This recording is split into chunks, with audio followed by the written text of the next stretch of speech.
हाँ जी, पाकिस्तान के अंदर PMLN के जो लीडर हैं दानियाल अजीज साहब, उन्होंने अपने ही जो दोस्त हैं एक एहसन इकबाल साहब, उनके ऊपर आज बड़े इल्ज़ाम लगाए हैं और उन्होंने कहा जी कि ये मुल्क के अंदर जो कोई भी इन्फ्लेशन आई है वो इनकी वजह से आई है। वो अपने आप को फाइनल अथॉरिटी समझते थे ऑन लोकल गवर्नमेंट्स और कभी भी उन्होंने जवाब नहीं दिया जब भी कभी गवर्नमेंट ने उनसे पूछा। और वो जो हैं ये इन्फ्लेशन जो थी इसका सर्कल तोड़ नहीं सके जब when he was chairman of price monitoring committee. तो उन्होंने कोई फाइंड आउट करने की कोशिश नहीं की कि क्या वजह है कि मुल्क के अंदर इन्फ्लेशन इतनी ज़्यादा ऊपर चली गई है। इनकी इनकॉम्पिटेंस की वजह से PMLN पूरी गवर्नमेंट जो है वो फेल हो गई पब्लिक लेवल के ऊपर और उसकी वजह से जो है बड़ा झेलना पड़ा PMLN की, यानी कि बैड रेपुटेशन आई। क्योंकि PMLN के बारे में ये मशहूर है कि वो जब भी कभी गवर्नमेंट में आते हैं वो इन्फ्लेशन को कंट्रोल करते हैं, लेकिन पार्टी की रेपुटेशन बहुत डैमेज हुई इनकी हरकतों की वजह से। क्योंकि ये जो है ना तो कॉजेज फाइंड आउट कर सके, ना तो फाइंड आउट कर सके कि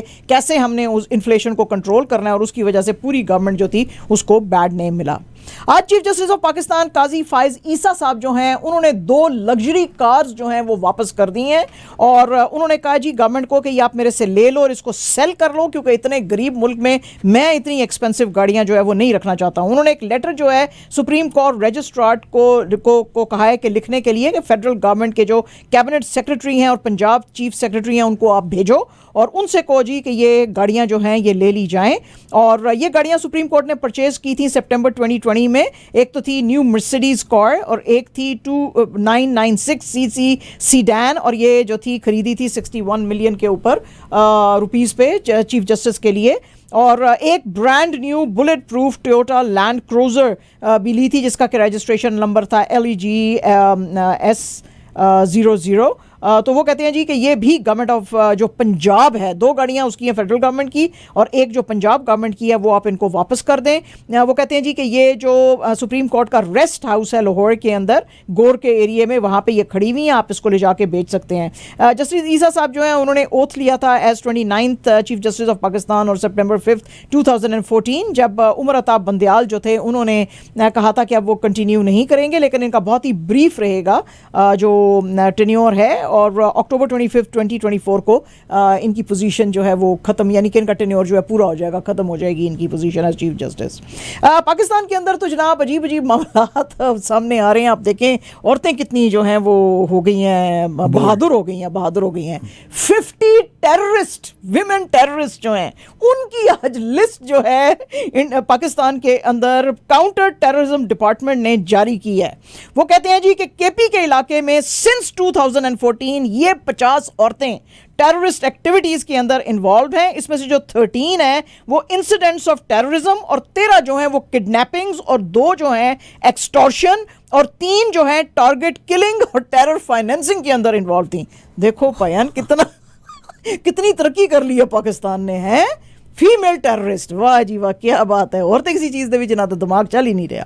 तो काउंटर टेररिज्म डिपार्टमेंट के जो DIG हैं इमरान शाहिद, वो कह रहे हैं जी कि इंटेलिजेंस और लॉ एनफोर्समेंट एजेंसीज जो थे वो बहुत ज़्यादा डिफ़िकल्टी फेस कर रहे थे, क्योंकि आपको पता ही है कि KP जो है खैबर पख्तूनख्वा उसका जो कल्चर है और ट्रेडिशन जो है बहुत ही जो हैं वो हैं ज़रा कंजर्वेटिव हैं। तो हम किसी के घर में जाके और ऐसे किसी के ऊपर पिन पॉइंट करके या इल्ज़ाम लगा के जो है किसी को पकड़ नहीं सकते थे। तो हमें बहुत ज़्यादा मुश्किलें आई, हमें पता नहीं चल रहा था कि ये फीमेल टेररिस्ट और क्रिमिनल्स जो हैं इनके लिंक्स किन के साथ हैं, कोई हमें सोर्सेज नहीं मिल रहे थे। बहरहाल बहुत अनथक मेहनत करने के बाद ये हमने फाइंड आउट इनके लिंक्स किए और अब इनको पकड़ा है। और ये जो बहुत सारे ये terror financing, target killing, terrorism, kidnapping, extortion के जो केसेस थे ये KP के डिफरेंट पुलिस स्टेशन के अंदर रजिस्टर्ड थे। तो उनसे फिर हमने लिंक लेते हुए इन औरतों को पकड़ा है। लै जी देखो जी, मतलब ये मर्द जो कट सन थे औरतें भी शामिल हो गई हैं। वाह जी वाह क्या बात है। और जनाब क्या नवाज शरीफ साहब 4थी दफ़ा प्राइम मिनिस्टर बन सकते हैं? आज इसके ऊपर बहस जो है फिर से शुरू हो गई है। मुल्क के अंदर जो है लोगों ने फिर से जो PMLN के जो सोर्सेज हैं उनसे पूछना शुरू किया। उन्होंने कहा जी कि नवाज शरीफ साहब की ऐसी कोई इंटेंशन है। उस सोर्स ने कहा कि नवाज शरीफ साहब की तो शायद इस तरह की अब कोई इंटेंशन नहीं है कि वो 4th टाइम प्राइम मिनिस्टर बनना चाहते हैं। पायन आपकी इंतहाई सोर्स गलत है, वो बनना चाहते हैं, हम आपको बता रहे हैं। लेकिन वो कहते हैं जी कि ये जो आपकी जो पार्टी ने स्लोगन लिया हुआ है कि जो सबसे अच्छा बेहतरीन जो रिवेंज है वो आप ले सकते हैं डेमोक्रेसी के थ्रू, और इस तरह के नवाज शरीफ साहब जिसको कि आपने उसकी डेमोक्रेटिक गवर्नमेंट को ख़त्म किया था 2017 में, तो वो अब फिर से प्राइम मिनिस्टर बन के आ गया। तो वो कहते हैं जी नारों का फिर क्या मतलब है। उन्होंने कहा जी हमें अभी तक पता नहीं है इसके बारे में और ना ही पार्टी के लेवल पर उन्होंने बात की है। हाँ, अगर अपने क्लोज नेट शरीफ फैमिली सर्कल में अगर उन्होंने कोई बात की है तो उसके बारे में हमें पता नहीं है। लेकिन शायद ये नारे इसलिए लगाए जा रहे हैं कि PMLN जो है उसकी तरफ ज़्यादा से ज़्यादा वोटर्स को बुलाया जा सके। लेकिन हो सकता है कि उनके भाई शहबाज शरीफ और उनकी बेटी मरियम जो है उसके बारे में डिस्कस किया जाए कि उनको जो है प्राइम मिनिस्ट्री मुल्क की दी जा सकती है। मतलब कितना जुल्म है इस मुल्क दे विच, यानी होर ते कोई लायक बंदा है ही नहीं ना इस मुल्क दे विच मरियम बीबी को ज़्यादा, या शहबाज शरीफ साहब ने भी PDM की गवर्नमेंट चलाई थी ना, क्या तीर मारे हैं, वो तीर आप देख ही नहीं आपके सामने ही है। अच्छा जनाब, आज हिंदुस्तान के अंदर द वायर की 2 स्टोरीज हैं एंड ब्रिलियंट स्टोरीज हैं। ये जो 2 अदारे हैं ना जी, the Wire and the Print, ये अभी भी बड़ा सा रखते हैं, बड़े इसमें सीनियर जर्नलिस्ट बैठे हुए हैं और शायद किसी के दबाव में भी वो नहीं आते हैं और डरते भी नहीं हैं, बड़े दलेर हैं। मेरा सलाम है इनको, इन जर्नलिस्टों को हिंदुस्तान में मेरा सलाम है, ये जो वायर के साथ और उसके साथ हैं, प्रिंट के साथ हैं। द वायर की ये स्टोरीज हैं 2 जो कि मैंने क्लब की हैं और इसके अंदर मैं आपको बताना चाहती हूँ कि वो क्या कहना चाह रहे हैं। वो कह रहे हैं जी कि हिंदुस्तान के ऊपर ये जो एलिगेशंस अभी रिसेंटली लगाए गए हैं, एक तो ट्रूडो साहब ने पहले कहा था कि जी इंडियन गवर्नमेंट के लिंक्स हमको मिले हैं और क्रेडिबल इंफॉर्मेशन है हमारे पास कि निज्जर साहब की किलिंग के अंदर आप इन्वॉल्व हैं, और अब जो US ने ये इंडाइट किया है, इसकी जो न्यूयॉर्क की कोर्ट ने, कि जी इंडियंस जो हैं उनको हमने एक इंडियन को हमने आइडेंटिफाई किया जिसका कि लिंक इंडियन गवर्नमेंट के साथ है। तो वो कहते हैं जी कि ये इस तरह की जो चीज़ें सामने आ रही हैं, मोदी जी और जो अभी बातें भी हुई थी पिछले दिनों में अमेरिका के लीडर्स की,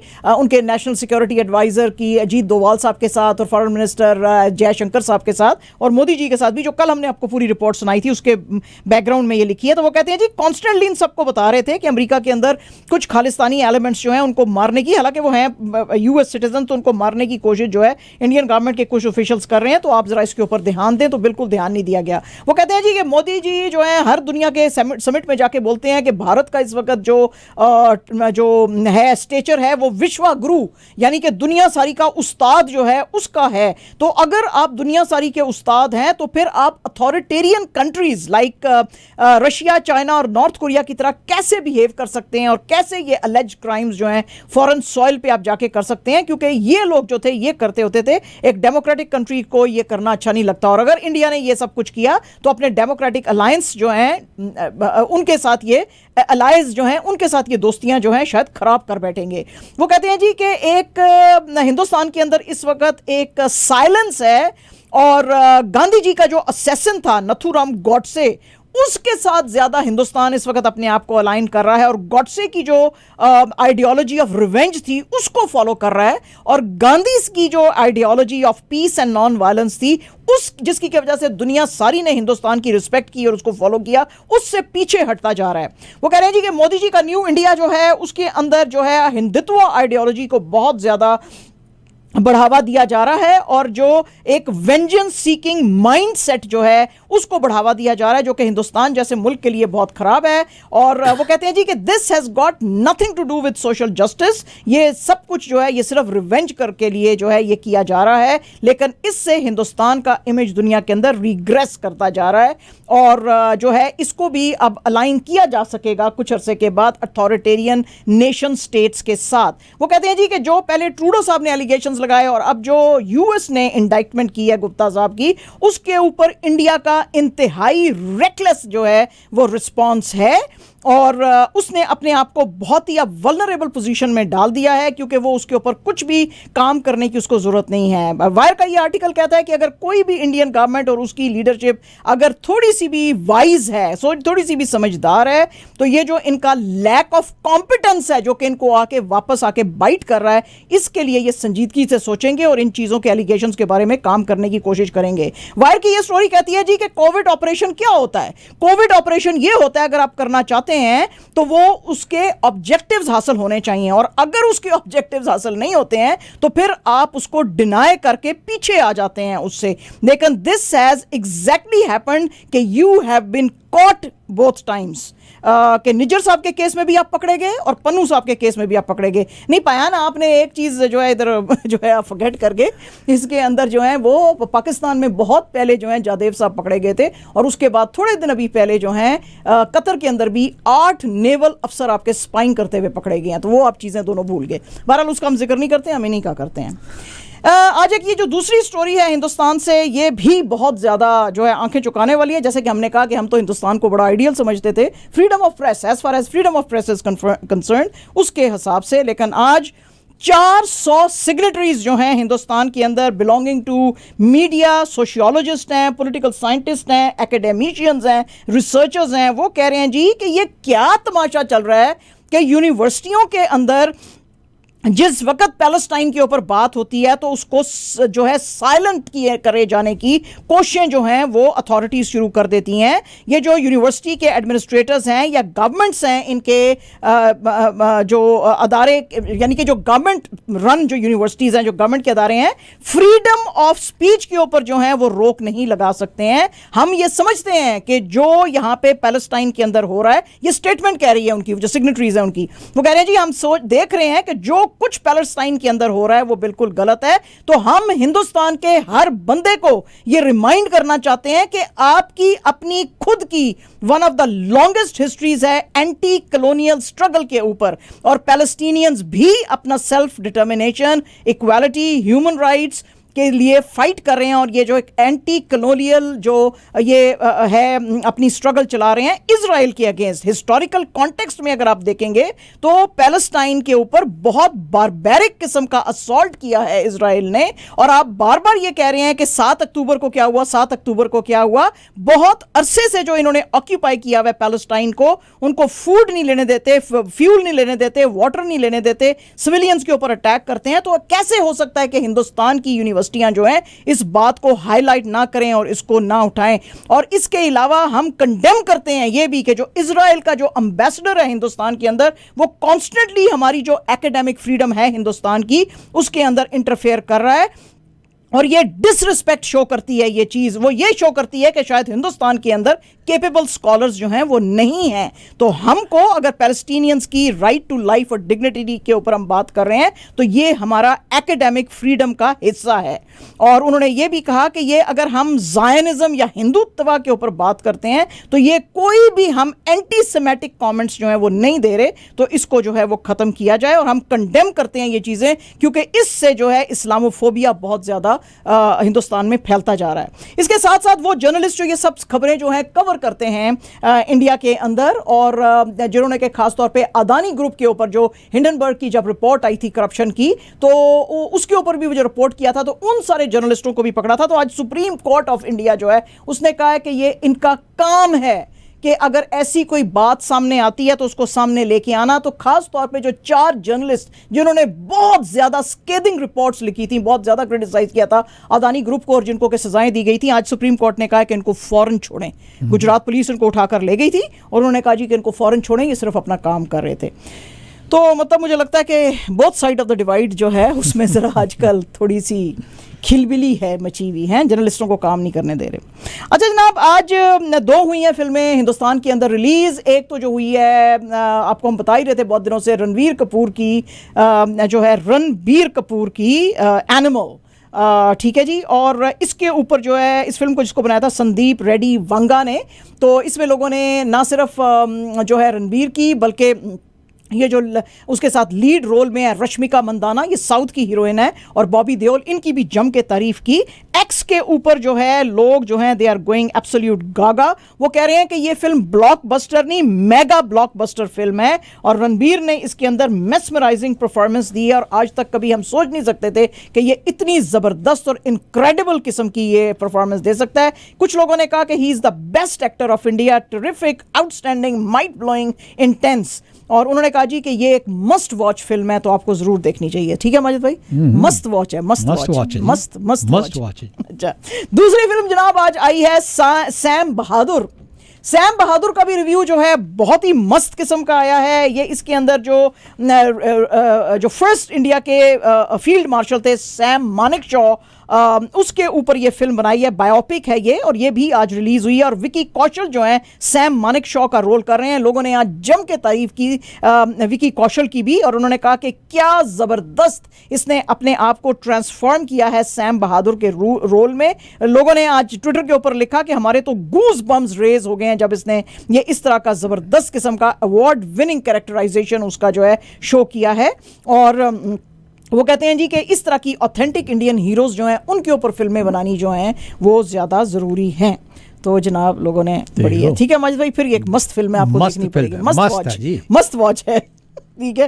और जनाब शाहरुख खान की जो फिल्म दुनकी जो अभी आएगी, रिलीज होएगी दिसंबर 21 को, उसका एक गाना आया है, निकले थे कभी हम घर से। बड़ा ही इमोशनल गाना है ये शो करता है कि जो अपने मुल्क छोड़ के दूसरे फॉरेन लैंड्स में जाके बस जाते हैं। शाहरुख खान ने अपने आज जो है वो सोशल मीडिया पे कहा कि ये मेरा बहुत ही फेवरेट ट्रैक है फिल्म का, और ये रिवॉल्व करती है फर्स्ट फिल्म की जो स्टोरी है अराउंड डोंकी फ्लाइट्स क्या होती हैं कि आप इलीगल रूट्स लेते हैं और एज इलीगल माइग्रेंट जो हैं वो किसी ना किसी कंट्री में अदर देन इंडिया आप एंटर, जाहिर है इंडिया से भाग के आप एंटर होते हैं, जैसे कि ज़्यादातर ये इंडिया से लोग यूएस कनाडा में आते हैं, तो वो उसके ऊपर है। तो ये बड़ी ही इमोशनल सी फिल्म है, और गाना तो इसका शाहरुख खान साहब कहते हैं मेरे दिल के बड़े करीब है।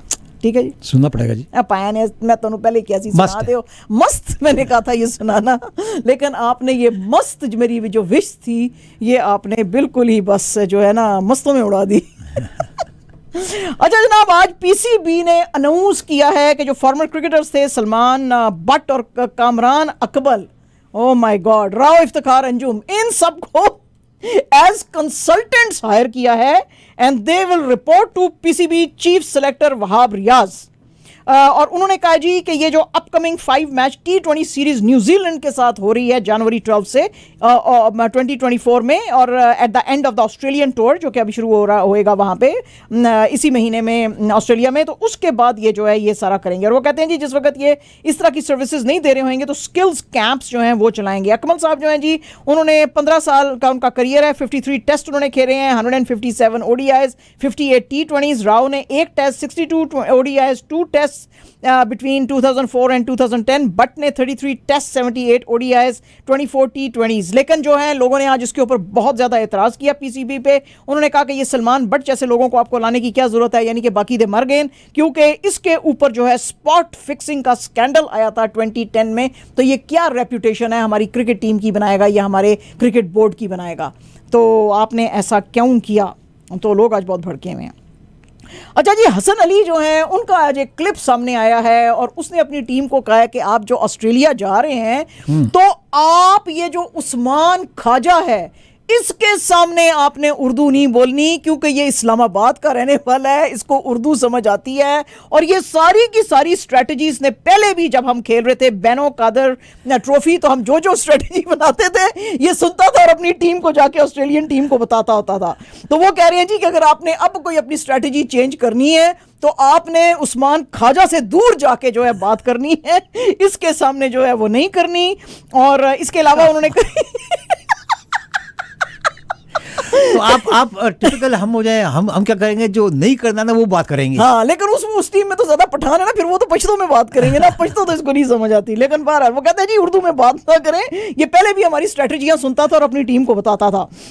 इसके अलावा उन्होंने कहा जी वहाँ की जो है ऑस्ट्रेलिया की बाउंसी ट्रैक्स हैं और टेस्ट यहाँ पे बेतहाशा मुश्किल हो जाते हैं। कोई भी साउथ एशियन टीम जो है वहाँ पे 20 विकेट्स लेने का जो है चैलेंज कबूल नहीं कर सकती, क्योंकि पिचेस उनकी बड़ी डिफरेंट हैं बाकी क्रिकेटिंग नेशन से, और लोकल जो प्लेयर्स हैं उनकी फेमिलियरिटी है इन कंडीशंस के साथ, जो बाहर से आते हैं उनकी नहीं है। इसके अलावा उन्होंने पैट कमिंग्स जो इनके कैप्टन है ऑस्ट्रेलिया के, उसकी बड़ी तारीफ की। उन्होंने कहा जी कि वो बहुत ही ज़बरदस्त स्टार है। एंड जनाब एब्सोल्युटली आवर लास्ट न्यूज़, आपको पता ही है कुछ अर्सा पहले हमने आपको बताया था यूएससी के जो फ्रेशमैन थे लेब्रॉन जेम्स के बेटे, 19 ईयर्स उनकी एज थी, और लेब्रॉन जेम्स जो कि एनबीए के सुपरस्टार हैं, वो उनके बेटे को आपको पता ही है कि यहाँ पे समर में जुलाई 24 को कंजेनिटल हार्ट डिफेक्ट आया था, यानी कि एक जो है वो कार्डिक अरेस्ट आया था उनको, और उसकी वजह से इनको हटा दिया गया था बास्केटबॉल की तमाम एक्टिविटीज से। तो और हॉस्पिटलाइज रहे थे ये 3 दिन, और लेब्रॉन जेम्स बहुत ही जो है वो तकलीफ में थे उन दिनों में। तो वो कह रहे हैं जी कि अब इसको क्लियरेंस तो मिली है, लेकिन ये प्रैक्टिस नेक्स्ट वीक कर सकता है कि नहीं, उसका इवैल्यूएशन अभी होना रहता है। और फैमिली जो है उन्होंने बड़ी थैंक किया इसको, मेडिकल टीम को, यूएससी कम्युनिटी को और सपोर्टर्स और फैंस को कि आपने बड़ी दुआएं की लेब्रॉन के लिए भी और इस बच्चे ब्रॉनी के लिए भी। तो लेब्रॉन जेम्स ने अब कहा है कि जी मेरी पहली प्रायोरिटी मेरी फैमिली और मेरे बच्चे हैं। उन्होंने यूएस लेकर्स को कहा है कि जी मैं अपनी गेम मिस करूंगा क्योंकि मैं ब्रॉनी के साथ जो है रहना चाहता हूँ, मैं देखना चाहता हूँ मेरा बच्चा ठीक हो जाए और वो कोर्ट में वापस आए तो फिर मैं जो है वापस आऊँगा। तो ये मगर बहरहाल अच्छी खबर है कि he seems to have recovered. That's a great very news good. क्योंकि everybody was expecting क्योंकि जब cardiac arrest हुआ इसको, कि 19 साल उम्र माजिद भाई, that is it for him and basketball. Yeah, I know. और हमारे लेब्रॉन जेम्स की ख्वाहिश ये है कि जिस टीम से वो खेले मैं भी उसी टीम से खेलूं ताकि you know what, बाप बेटा एक साथ खेल रहे हैं। ये इसकी ख्वाहिश है, मगर अब कितनी ख्वाहिश पूरी हो सकती है, अल्लाह सुब्हान ताला उसको। हाँ मजिद भाई 19 साल का बच्चा है। हाँ तो हाँ, और बच्चों की तो यही छोटी छोटी ख्वाहिशें होती हैं। नहीं फिर इज़ गुड क्योंकि आप देखें कि हम बहुत सारे जो हैं ये जो सुपर स्टार प्लेयर्स हैं जैसे कि मेसी है, रोनाल्डो है, हम नहीं उनके देख रहे। इवन आप हिंदुस्तान के अंदर देखें जैसे तेंदुलकर का बेटा है, थोड़े से कुछ मैचेस खेले मगर इंडिया टीम में एज सच अभी तक नहीं आ सका, और बाकियों के भी जो बच्चे हैं वो नहीं आ। तो टैलेंट जो होता है ना वो तो बड़ा, आप देखें उस दिन सिकंदर बख्त का मैं इंटरव्यू ले रही थी। टैलेंट रिश्तेदारी नहीं देखता तो मैं सिकंदर बख्त का जब इंटरव्यू ले रही थी मैंने कहा सर आपके बच्चे क्यों नहीं आए, क्वेश्चन आया था हमें, कहते मैंने अपने बच्चों में इतना टैलेंट देखा नहीं तो मैंने उनको इतना इनकरेज किया भी नहीं और तो बात तो वही है कि आप देखें। और इसी तरह वसीम अकरम से भी कुछ दिन पहले लोग बोल रहे थे कि चलो बेटे तो आपके नहीं खेलना चाहते मगर आपकी बेटी क्या खेलना चाहेगी क्रिकेट जो है, क्योंकि ऑस्ट्रेलिया में पल बढ़ रही है, बड़ा कल्चर है वहाँ पे ऑस्ट्रेलिया में। तो वो कहते हैं मुझे नहीं पता चलेगा अब थोड़ा जब बड़ी होएगी। तो टैलेंट जो है ना वो तो हर किसी में नहीं आ सकता। It doesn't see color, race or religion, or it doesn't see रिश्तेदारी। बिल्कुल जिसमें है सो है। जिसका किसी क्रिकेटर या किसी स्पोर्ट्स पर्सनालिटी से कोई ताल्लुक नहीं है, he can become a superstar। हाँ बिल्कुल माजिद, तो ये बात है जी।